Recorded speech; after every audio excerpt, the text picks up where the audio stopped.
Bismillahirrahmanirrahim. Assalamu alaikum dear aspirant. Hope you all are going well. Welcome back on my YouTube channel Knowledge Caption. CSS PMS world times का आज हमारे पास है chapter number 3। Chapter number 2 भी हम complete कर चुके हैं। Chapter number 1 को भी हमने काफ़ी ज़्यादा लेक्चर्स में कन्वर्ट किया था। चैप्टर नंबर 3 भी काफ़ी लंबा चैप्टर है, लेकिन ये इंतहाई इंपॉर्टेंट है। इसमें से लाजमन क्वेश्चंस आते हैं और बहुत ज़्यादा पूछे जाते हैं और मोस्ट रिपीटेड टॉपिक्स हैं इसमें। ये काफ़ी लंबा चैप्टर है, तो इसे भी हम लोग एक लेक्चर में कवर नहीं कर पाएंगे, इसलिए इसको भी डिफरेंट लेक्चर्स में जो है हम इसे कन्वर्ट कर देंगे। तो प्रीवियस लेसन देख लीजिए, अगर आप लोगों ने नहीं देखी है तो उसको लाजमी देखिए ताकि आपकी जो है कंप्लीट हो सके। मैंने इसमें सब कुछ बताया कि किस तरह आप 20/20 मार्क्स गेन कर सकते हैं। ये हमारा चैप्टर नंबर 1 से स्टार्ट हुआ है और आज हमारा चैप्टर नंबर 3 है। तो अगर तो आप लोग इस वीडियो पे न्यू हैं, इस चैनल पे न्यू हैं, तो इसको सब्सक्राइब करें, वीडियोज़ को लाइक करें और दोस्तों के साथ शेयर कीजिए। Maths communication and it's theories, ठीक है, इसके अंदर हम लोग थेरीज के बारे में पढ़ने जा रहे हैं और ये लाजमन इसमें से क्वेश्चन पूछे जाते हैं। तो सबसे पहले हम लोग पढ़ लेते हैं इंट्रोडक्शन टू मैथ्स कम्युनिकेशन के बारे में हम पढ़ लेते हैं। मैथ्स कम्युनिकेशन के प्रीवियस लेसन्स में बता चुके हैं किस तरह से मैथ्स कम्युनिकेशन हमारे लिए इंपॉर्टेंट है। मैथ्स कम्युनिकेशन है क्या चीज़, इसको डिफाइन कैसे किया गया है, इसमें हम थोड़ा सा फिर से डिस्कस कर लेते हैं कि किस में डिस्कस किया हुआ है। तो हम भी डिस्कस कर लेते हैं कि मैथ्स कम्युनिकेशन ह्यूज लेवल पे, मैसिव लेवल पे कम्युनिकेट करना, अपने मैसेज को शेयर करना through a channel, through a medium is called the maths communication, ठीक है। अगर हम सिर्फ कम्युनिकेशन की बात करें तो इसमें तो share feelings, ideas, expression from one person to another. अगर हम मैथ्स कम्युनिकेशन की बात करें तो it's on massive level, on huge level, right. तो ये हमारे पास कुछ उसके फैक्टर हैं जो मैथ्स कम्युनिकेशन को डिफरेंट करते हैं कम्युनिकेशन से। एक तो सबसे पहले कि ये कम्युनिकेशन एक ह्यूज लेवल पे होता है, इसमें मीडियम की ज़रूरत होती है, जबकि कम्युनिकेशन में मीडियम की ज़रूरत नहीं होती। जाहिर है यहाँ पे टेलीविज़न, न्यूज़पेपर या रेडियो की ज़रूरत होती है, या फिर आपको एक लाउड स्पीकर की ज़रूरत होती है। मैथ्स कम्युनिकेशन किस तरह से कौन कौन से फैक्टर है जो इसमें आते हैं, ठीक है। तो उसके बाद अगर हम आगे डिस्कस करें इसके बारे में, मैथ्स कम्युनिकेशन के बारे में, तो हम इसके एडवांटेजेस देखेंगे कि एडवांटेजेस क्या है मैथ्स कम्युनिकेशन के। होपफुली ये क्वेश्चन आता है कि एडवांटेजेस और डिसएडवांटेजेस बताएं, तो इंशाल्लाह हम एडवांटेजेस के बाद डिसएडवांटेजेस भी करेंगे।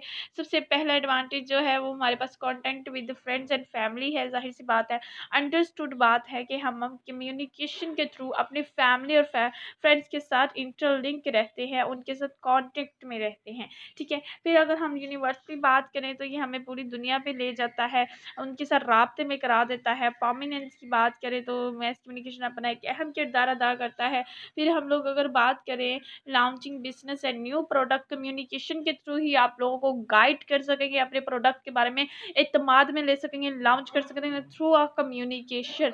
कम्युनिकेशन हमारे लिए उतना ही ज़रूरी है जितना कि एक शेल्टर, फीडिंग और हमारे लिए ज़रूरी होता है क्लोथिंग, ठीक है। फिर हमारे पास अगर वाइड ऑडियंस तक हमारी बात इजीली पहुंच जाती है, ठीक है। नेक्स्ट अगर हम देखें तो इसमें क्या होता है कि रैपिड एंड कॉन्टिन्यूस कम्युनिकेशन वाद प्रोसेस है जो कॉन्टिन्यूस है, ठीक है। जहां कम्युनिकेशन रुक गया वो कम्युनिकेशन प्रोसेस नहीं होगा, वो जामिन हो रहा वाला कम्युनिकेशन कहलाता है। ये रैपिड है, कॉन्टिन्यूस रहता है, बहुत स्पीडली अपने पैगाम को दूसरों तक पहुँचा देता है। इंटरप्रिटेशन है, किसी भी चीज़ को समझने के लिए कम्युनिकेशन एक अहम किरदार अदा करता है इंटरप्रिटेशन के लिए। कल्चर ट्रांसमिशन एंड एक्सचेंज, मतलब कि जो हमारा कल्चर है from one generation to the next generation communication के थ्रू ही आगे ट्रांसफ़र होता है, कम्युनिकेशन के थ्रू ही अगली नस्ल तक वो जो है हमारा कल्चर, हमारे नॉर्म्स, हमारे वैल्यूज़ सब उन तक ट्रांसफ़र हो रहे हैं। इंटरटेनमेंट का बिल्कुल एक ज़रिया है कम्युनिकेशन। फिर अगर हम बात करें इंटरनेशनल ट्रेड की, तो इंटरनेशनल ट्रेड में कम्युनिकेशन के अलावा कोई हमारे पास चारा नहीं होता कि हम किस तरह से निगोशिएट करके, कम्युनिकेट करके हम इंटरनेशनल ट्रेड की तरफ बढ़ सकते हैं। क्रिएटिंग न्यू मार्केट्स क्रिएट करने के लिए कम्युनिकेशन एक अहम किरदार अदा करता है।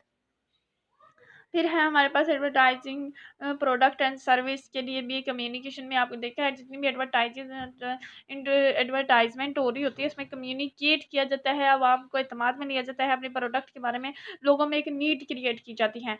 अगर हम बात करें नेक्स्ट इसकी नेक्स्ट बात करें इसकी तो इंटरडिपेंडेंटल कोऑर्डिनेशन है, ठीक है, यह कम्युनिकेशन के थ्रू ही पॉसिबल होती है। फिर अगर हम बात करें प्रमोटिंग ग्लोबल, तो आपको भी पता है कम्युनिकेशन एक बेस्ट वे है इस चीज़ के लिए, ठीक है। तो ये हमारे पास थे कुछ इसके एडवांटेजेस जिसे हम लोगों ने देखा है।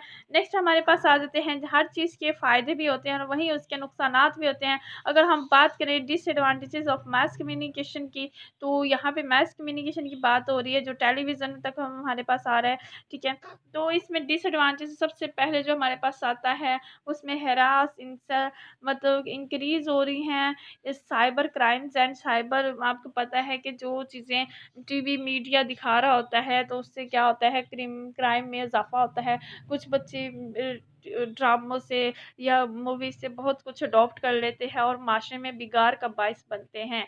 तो ये जो है कम्युनिकेशन का, मैस कम्युनिकेशन का एक नेगेटिव इमेज है, नेगेटिव है, डिसएडवांटेजेस है। फिर एम्पावर द ऑलरेडी पावरफुल, जो पावरफुल है उनको मज़ीद एम्पावर कर देते हैं, वो ब्लैकमेल करते हैं उनकी न्यूज़ वायरल करने के लिए। आपको भी पता है आजकल ये काम कितना पीक पे है कि आजकल इज़्ज़त जैसे महफूज रखना बहुत मुश्किल हो गया है सिर्फ इस मैस कम्युनिकेशन की वजह से। और क्यों, किस तरह से इसके एडवांटेजेस हैं, can be used for disinformation, ये तो आजकल इंतहाई पीक पे है कि आपको पता है कि एक न्यूज़ जो है जो भी इंतहाई वसूख के साथ जैसे बता रहे होते हैं, इंतहाई वो गरज बरस के न्यूज़ सुना रहे होते हैं, हालांकि उसमें कुछ भी सच नहीं होता, झूठ होता है, लेकिन अवाम को बिल्कुल ऐसे पेंट किया जाता है कि हम आप तक सच पहुंचा रहे हैं, जो हम दिखा रहे हैं वैसा ही है। लेकिन सोशल मीडिया का दौर है इसलिए लोगों को सच पता चल जाता है, लेकिन मीडिया बहुत बड़ा रोल प्ले कर रहा है गलत न्यूज़ फैलाने में। अब किसी पे एतबार रहा ही नहीं कि आप किस तरह से उसकी बात को यकीन कर लो कि हाँ ये सच्ची खबर है। फिर हमारे पास होमोजीनियस कल्चर आ गए, पहले जो होता था लोकल लोकेलिटी के कल्चर होते थे, लोकल एरियाज़ के कल्चर होते थे, अब मीडिया पे एक ही कल्चर दिखाया जाता है, उसी को लोग अडॉप्ट कर रहे होते हैं। ज़्यादातर यहाँ पे इंडियन और यूरोपियन कल्चर्स को बहुत ज़्यादा हम पे हावी करने की कोशिश की जाती है। तो ये जो मीडिया का है वो नेगेटिव इम्पैक्ट है। इसके बाद अगर हम बात करें कॉन्सेप्ट ऑफ कल्चर इम्पीरियलिज्म, ये नॉर्म चोम्स्की एक फ़िलॉसफर थे जिन्होंने प्रोपेगेंडा का एक मॉडल पेश किया था। तो इसके अंदर इन्होंने कल्चर के बारे में कुछ अपने खदशात ज़ाहिर किए थे कि किस तरह से कल्चर जो है हमारा इम्पीरियलिस्ट हो जाता है, ठीक है। उसके बाद आपको पता है ये क्वेश्चन 2-3 तरीकों से पूछा जा सकता है कि मीडिया किस तरह से हमारी सोसाइटी में बिगाड़ पैदा कर रहा है, मीडिया क्या नेगेटिव रोल प्ले कर रहा है, इससे 2-3 3 तरह से क्वेश्चन पूछा जा सकता है, ठीक है।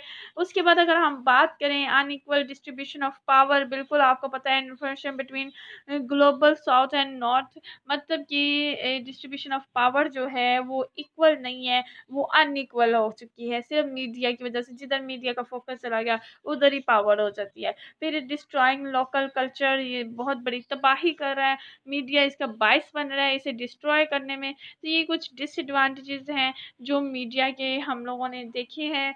तो नेक्स्ट जो हमारा है कि किस तरह से कैन ओवरटेक प्रॉब्लम कनेक्शन, उसको ओवरटेक कर लेता है। Communication as a tool of propaganda, किसी भी शख्स के ऊपर ज़ाती हमले किए जाते हैं मीडिया के ऊपर बैठ के, बिल्कुल बिना किसी चीज़ का लिहाज रखे तो प्रोपेगेंडा किया जाता है। तो ये मीडिया एक टूल बन चुका है जिसे लोग यूज़ करते हैं, पावरफुल लोग यूज़ करते हैं एक दूसरे के खिलाफ ज़रा सा पैसा चला के, तो वो कुछ भी अपनी मनगढ़ंत के कहानियाँ बनवा लेते हैं। फिर क्या है, creation of artificial wants and economic dependency, आपको पता है कि मीडिया ने ऐसी इंतहाई नीड्स क्रिएट कर दी है इस सोसाइटी में जो कि हमारी नेसेसिटीज़ नहीं है, लेकिन इसे आर्टिफिशियल नीडें बना दिया गया है। मीडिया को देख के बहुत से लोग बहुत सी उजारादारी की तरफ जाते हैं जो कि हमारी कल्चर का हिस्सा नहीं है। फिर हम लोग अगर बात करें कि सोर्सेज कौन से रिक्वायर्ड होते हैं कम्युनिकेशन के लिए, एलिमेंट कौन से कम्युनिकेशन, सबसे पहले हमारे पास सोर्स आ जाता है कि सोर्स का कहाँ से हमें खबर मिल रही है, सोर्स क्या है जो हम तक मैसेज पहुंचा रहा है। फिर मैसेज है जो कंटेंट होता है, जो लफ्ज़ होते हैं, जो बातें होती हैं, जो आइडियाज़ होते हैं, उसको हम मैसेज का नाम दे देते हैं। मैसेज होगा तो ही कम्युनिकेशन का प्रोसेस होगा। Message is the root of the communication process, ठीक है। कि मैसेज के बाद मैसेज होगा, कम्युनिकेटर का अमल शुरू हो जाता है। फिर क्या आ जाता है हमारे पास नेक्स्ट, जो हम देखते हैं डेस्टिनेशन।